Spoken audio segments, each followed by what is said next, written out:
Hi, this is Jaya. In this video, we shall see the summary of The American Scholar by Ralph Waldo Emerson. This is a lecture given by Ralph Waldo Emerson, and the lecture was an address that he gave to the Pi Beta Kappa Society at Cambridge on August 31st, 1837. The subject of the lecture is the role of the American intellectual as distinct from the European intellectual. Emerson calls for an intellectualism that is engaged, optimistic, and forward thinking. He believes that American scholars have been overly dependent on their European forebears and that they need to forge a role of their own. He warns against the sluggard intellects that are a result of over specialization and notes that man is thus metamorphosed into a thing rather than a full man. Emerson views the role of the American intellectual in regard to nature, books, and action. These three different influences form three separate numbered sections of the lecture. In the first section, Emerson examines the intellectual's relation to nature. He discusses the process by which scholars learn how to classify the natural world and to see the laws and systems behind the apparent disorderliness of nature. Emerson warns against this process of tying separate things together, to which they become overly detached and disembodied.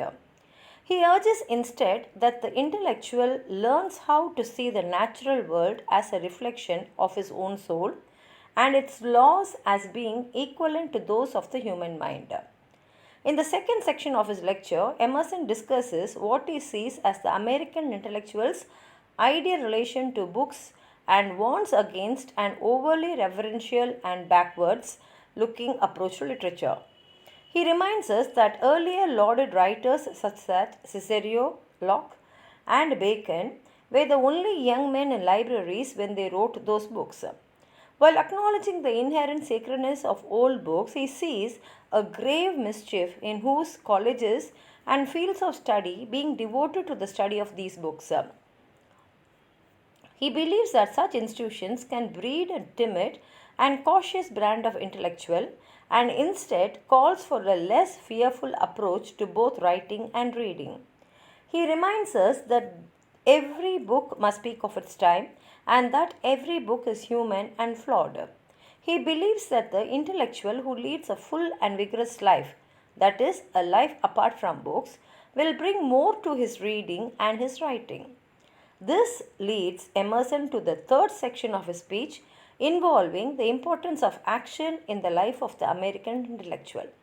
Stating that life is our dictionary, he invokes the necessity of empirical observation and being engaged in the immediate physical world. He speaks of the ways in which living and thinking inform each other as being equivalent to the laws of nature.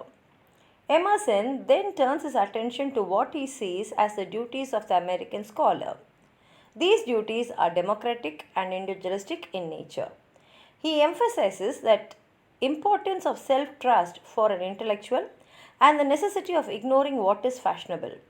He also urges the intellectual not to shrink from the world or to think of himself as a protected class, but rather to see the world as a thing that he can remake. He rejects the great man's theory, the idea that only certain designated leaders can remake society, and states that the individual writer should see his role as active and essential as that of a statesman, if not more so.